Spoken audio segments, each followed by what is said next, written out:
मैं तो स्वार्थी हूँ।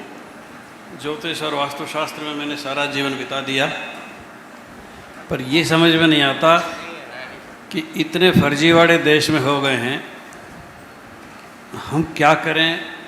असल की पहचान नहीं, आम जनता चाहे जिसके पास चली जाती है ठगी जाती है, और योग्य व्यक्ति बहुत बाद में मिलता है, तब तक बहुत खर्च हो जाता है, समय और धन दोनों। तो महाराज इसका कोई उपाय बताइए। पहले तो मैं चाहूँगा एक बार पंडित जी का जोरदार करतल ध्वनि से अभिनंदन करें। आपने बिल्कुल सही कहा है। हमारे देश में जो हमारा परंपरागत ज्ञान है वो थोड़े लोगों को के पास है, थोड़े ही लोग उसके विशेषज्ञ और मर्मज्ञ हैं। लेकिन कुछ मामलों में आजकल बहुत से छुटभैये लोग प्रकट हो गए हैं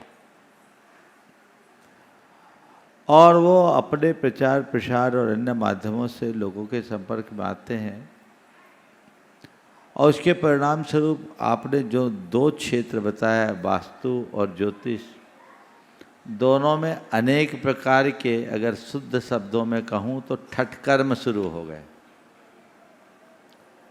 लोगों को बहुत सोच समझकर लोगों से परामर्श लेना चाहिए।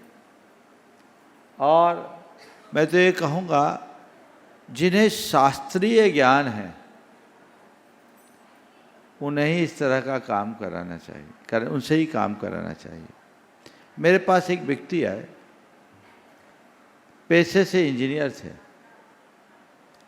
और बोला महाराज जी मैं वास्तु पर बहुत काम करता हूँ और लोगों को वास्तु की कंसल्टेंसी देता हूँ। मैंने उनसे कहा बहुत अच्छी बात है, वास्तु का अपना विज्ञान है, पर एक काम करो, तुम 5 भारतीय वास्तु से संबंधित 5 भारतीय पुस्तकों के नाम बता दो। एक का भी नाम नहीं बोले। मैंने वो तो पढ़ा ही नहीं है। तो बोले जब तक तुम पढ़ोगे नहीं तब तक मैं तुम्हें प्रमाणिक नहीं मानूंगा। नहीं महाराज मैं बहुत पढ़ा हूँ, फेंगशिंग को और इसको उसको, मैं चाइनीज वास्तु देखता हूँ, वो देखता हूँ। बोले तुम सबको देख बाबा, तेरा श्रद्धान होगा दुनिया पर, मेरा श्रद्धान है भारत पर, भारतीयता पर, मेरे पास तो वही चलेगा। फिर मैंने उनसे कहा कि इन ग्रंथों को पढ़ो। मैंने उन्हें कुछ ग्रंथों के नाम बताए, प्रसाद मंदन, शिल्प रत्नाकर, सम्रांगन सूत्रधार, वास्तुसार प्रकरण। हम बोले इन ग्रंथों को पहले पढ़ो, तुम में प्रतिभा है, और उसकी गहराई में उतरो, फिर मुझसे बात करो। तो बोला महाराज इतना टाइम कहाँ है? टाइम नहीं है तो तुम कालजयी काम नहीं कर पाओगे। जिसके पास समय नहीं वो कालजयी बन नहीं सकता। कालजयी काम करने के लिए समय का नियोजन करना चाहिए। तो जो भी ऐसे लोग हैं उन लोगों के लिए बहुत तलस्पर से अध्ययन करना चाहिए। आज हमारे देश में ऐसे लोगों की कमी नहीं है। और पंडित जी तो चिंता करते हैं।